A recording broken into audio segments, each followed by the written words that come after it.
1920 qui va être entre 1910 et 1920. Il y avait beaucoup de, enfin voilà, des films même interdits aux mineurs. Il y avait déjà interdit moins de 18, interdit moins de 15 ans, interdit moins de 12 ans dans les cinémas à l'époque. C'était révolutionnaire pour l'époque, surtout sur ce pays, hein, Ouais. tu vois. Hmm. Alors, entre les deux guerres, ce qui va se passer au lendemain de la guerre, c'est que la situation du cinéma, elle est pas si mauvaise en Autriche. Il y a beaucoup de, voilà, donc comme la couronne autrichienne est très basse, c'est-à-dire la monnaie du pays est très bas. euh, En gros, les films nationaux, ils coûtent pas cher à produire, ils sont de bonne qualité. Ouais. Même si c'est des nanars, ils arrivent à remodeler le film, parce que oui, les nanars autrichiens de l'époque sont devenus des films cultes. Hmm. Et aujourd'hui, on les considère même pas comme des nanars, tellement ils sont. C'est même plus des nanars, c'est encore pire que des nanars. Hmm. Et certains sont. Il y a même des films étaient, qui étaient des navets et les gens y allaient, quoi. Parce Ouais. que bon, c'était un divertissement. Bah oui, le cinéma a toujours été un divertissement. Donc si les gens vont voir les cinémas, c'est pour pas se faire chier. Hein. Pour la décennie, après, il y a quelques grands films épiques qui vont arriver, avec des super productions qui vont être en association avec l'Amérique et l'Italie, Ouais. donc La naissance d'une nation, Intolérance, Cabiria. Après, on peut dire qu'avec les Irois en 1922, tu vas avoir l'excellent film Sodome et Gomorre qui a Ah oui. coûté des sommes considérables pour l'époque. Ils avaient reconstruit carrément le temple de Sodome avec les meilleurs architectes du pays, dont Emil Stampanek, Arthur Berger, Julius von Borzodi. Pour l'époque, le budget était là, quoi. Il y a les mecs qui se sont mis à reconstruire des bâtiments pour le film. Et surtout que c'est un film culte aujourd'hui. On parle de, quand on dit, ouais, film de 1922 autrichien, franchement, c'est le film à aller voir. Franchement, Sodome et Gomorre, c'est le film à aller voir. Ouais, je sais pas si je peux Ouais, le trouver sur YouTube. certes, c'est un film avec une tendance chrétienne un peu dégueulasse, mais voilà, quoi, c'est le film de référence de l'époque. Voilà. Et sinon, dès 1924, il y a L'Esclave Reine, Ah ouais, ça j'en ai déjà entendu parler de ça. qui est une adaptation du roman de Israël, Oui, c'est qui ça. est inspiré de l'Exode hors de l'Égypte. Donc c'est un film religieux, mais il est excellent. Et je vous le conseille parce que bon, Cartez a fait, un, un excellent film, quoi. Qui, pour l'époque, c'est vraiment un film qu'il faut voir. Si Ouais. vous pouvez le trouver sur YouTube, je sais plus si on le trouve sur YouTube, mais allez le regarder, L'Esclave Reine. Ouais. Voilà, J'essaierai de voir si je peux le trouver. tiré du roman Monotrel. Je l'ai vu, il est excellent. Ok. Bon, sinon, mis à part ça, Ouais. bon, je sais que le cinéma autrichien a beaucoup évolué, même si c'était pas vraiment glorieux, surtout en pleine période du cinéma nazi, mais ça non plus, on va pas en parler. Alors, est-ce que par exemple, qu'est-ce que tu penses des films il y a des films aussi les derniers succès de Michael Haneke. Bon, Michael Haneke, oui, Michael Haneke, qui est un réalisateur et scénariste autrichien. Hein. Bon, je connais que de nom, alors, je peux pas dire. bon alors, il est surtout connu pour avoir fait des chefs-d'œuvre, notamment Le Septième Continent, Benny's Video, Funny Games, La Pianiste, non pas rien à voir avec Le Pianiste de Roman Polanski, Ouais, non. Caché, Le Ruban Blanc et Amour. Franchement, ces films sont pas mal. Franchement, il faut y voir pour y croire. C'est un mélange entre du drama et beaucoup de drama. Bref, n'hésitez pas à aller voir, comment dirais-je, les films de Michael Haneke. Surtout il a été pas mal récompensé par, notamment, je crois qu'il a été récompensé, comment dirais-je, ah oui, au festival de Cannes. Alors, franchement, je sais, alors, attendez, 11 de ces longs métrages ont été sélectionnés au Festival de Cannes, d'abord à la quinzaine des réalisateurs, puis à partir de Funny Games en compétition. À Cannes, Haneke a gagné de nombreuses récompenses, le Grand Prix, le prix de la mise en scène et la Palme d'Or à 2 reprises pour le Ruban Blanc en 2009, puis pour Amour en 2012. Bon, en gros, ce mec a vraiment mais un CV mais long comme le bras, quoi. Après, faut voir ce qu'il fait comme genre aussi. Bah, il fait surtout pas mal de drama, c'est vraiment mais un... Ouais, voilà. Donc tu vois, c'est vraiment le jeu. Genre, c'est vraiment le mec qui est vraiment dans le drama. Donc, tu Ouais, vois, normal, je connais que le nom. bon. Ouais, ces films, je les ai jamais vus.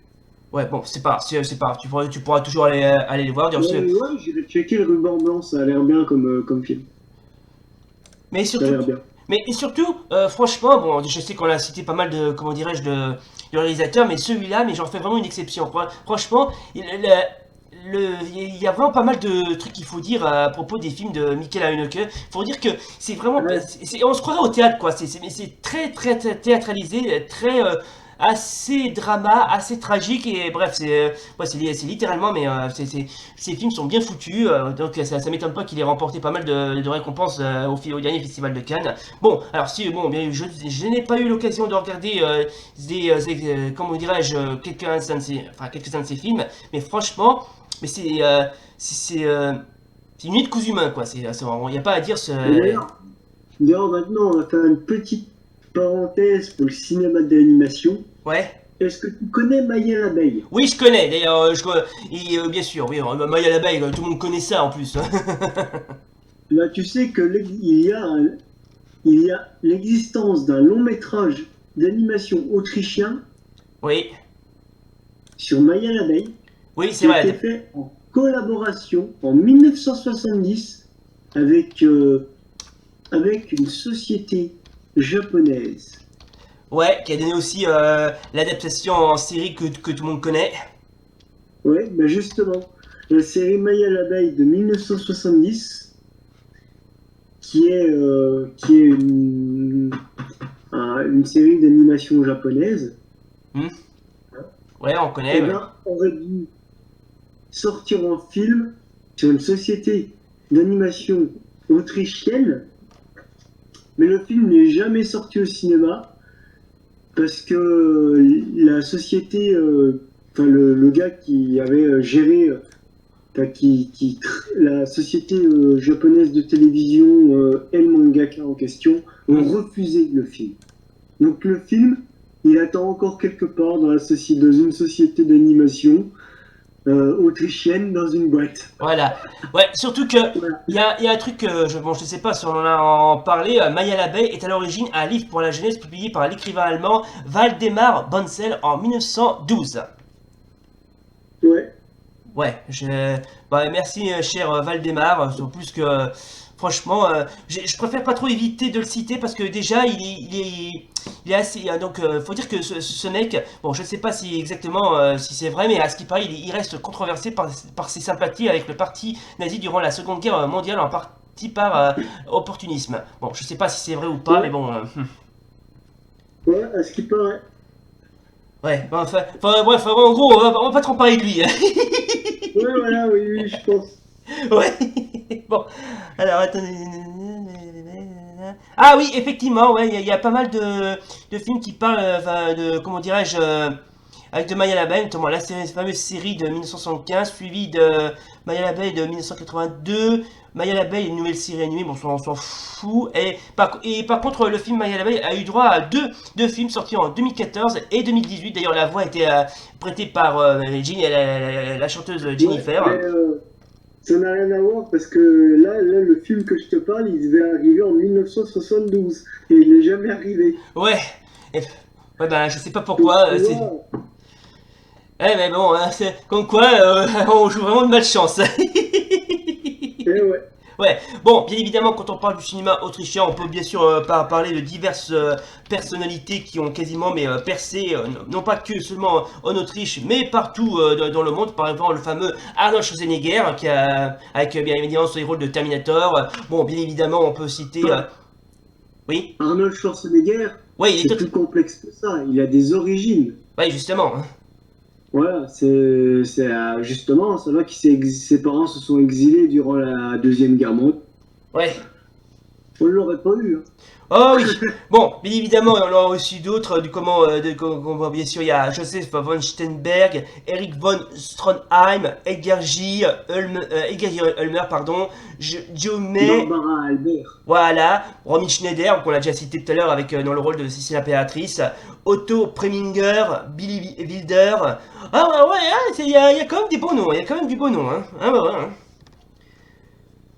Ouais, bon, évidemment, ouais, Il vas-y. y a il y a Glavoger aussi. Michael Ouais. Slumming. Hmm. Très bon film, Slumming. Ah oui, Slamming, oui, excellent. Hein. C'est un film helvético-autrichien sorti en 2006. Bon, Ouais, après, je vous cache pas que le film est. Voilà. Ouais. voilà.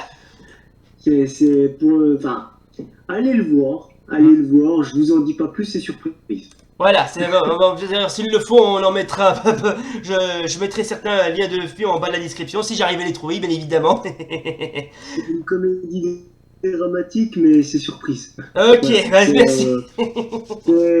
C'est vraiment, en gros, si vous êtes pas habitué, c'est un film qui est très très punk. En gros. Voilà, Moi, allez, je vais balancer la synopsis. vas-y. C'est un clochard. En gros, je vais vous faire un résumé du film. C'est l'histoire d'un clochard alcoolique qui essaye de vivre de ses pommes en le vendant aux passants de Vienne. Ah Voilà. ok, d'accord. Voilà. Voilà. Bon, merci, cher Guy. Franchement, je vous le conseille, il est super. Voilà. Voilà. Ok, bah merci Et, pour l'info. voilà. Je vous ai gâché la surprise, mais vous inquiétez pas. C'est Si pas vous grave, c'est un petit regardez, spoiler, tu si parles. vous le regardez, vous aurez quand même des trucs qui vont vous dépayser total. Ouais. Donc vous serez surpris. Ouais, comme j'ai. Regardez-le. Ouais. Ouais, en plus, Voilà. comme je viens de vous le dire en début de la vidéo, c'est le cinéma autrichien, c'est quasiment le cinéma allemand, mais d'un autre genre, si je puis dire. Du moins, c'est mon point de vue. Hein. Ouais, c'est sûr. Voilà. Mais Bon, c'est voilà. beaucoup du cinéma. Ce qu'il faut savoir sur le cinéma autrichien, ce qui est bien, c'est que c'est beaucoup du cinéma. Bon, sauf avant, hein, c'est beaucoup des films. C'est beaucoup avant, c'est beaucoup des films un peu propagande. Hein. Mais le Ouais. cinéma actuel est vraiment tourné sur le drama. Ouais. Enfin, quoi qu'à une époque, il y avait le cinéma pornographique érotico-autrichien, on va éviter d'en parler, Ouais. Parce qu'on l'a déjà cité tout à l'heure, merci. en collaboration avec le cinéma pornographique hongrois. Ouais. D'ailleurs, s'il le faut, on essaiera de voir si on peut parler du cinéma hongrois, tiens, pourquoi pas. Hein. Voilà. Donc, je n'ai pas les références des films de ce genre. Donc, faites vos recherches parce qu'il y en a beaucoup et on va pas en parler. Ouais. À 80, c'est beaucoup des films pornographiques et dramatiques et quelques petites comédies à droite à gauche. Hmm. Et à partir de 80 jusqu'à aujourd'hui, c'est beaucoup du film policier Ouais. et comédie dramatique. Ouais, aussi. Bon, après, je ne cache pas qu'il y a quelques films qui peuvent être des trucs comiques dans le lot, hein. Ouais. Mais c'est beaucoup. L'Autriche est surtout connue pour ses films policiers Ouais. et ses comédies dramatiques. Ouais, aussi. Voilà. Ouais. Ouais, parce qu'ils ont pas fait que des dramas, ils ont aussi pas mal de fait des films comiques et aussi des films du style très bon enfant. Bref, faut vraiment y voir pour Oui, y croire. mais Hein. c'est surtout. Ce qu'on note surtout, c'est beaucoup du film policier et de la comédie dramatique. Voilà. Voilà, donc je propose qu'on s'arrête là. D'ailleurs, on vous a quasiment mais tout dit à propos du cinéma autrichien. Bon, franchement, ça va. On vous a quasiment mais tout dit quoi. Hein. Donc voilà, donc Quasiment. voilà. Bon, j'espère que ça vous a plu. Si oui, comme d'hab, n'oubliez pas le pouce bleu et l'abonnement. Et d'ici là, salut et rendez-vous pour un prochain Cinéma Club. Salut. À plus.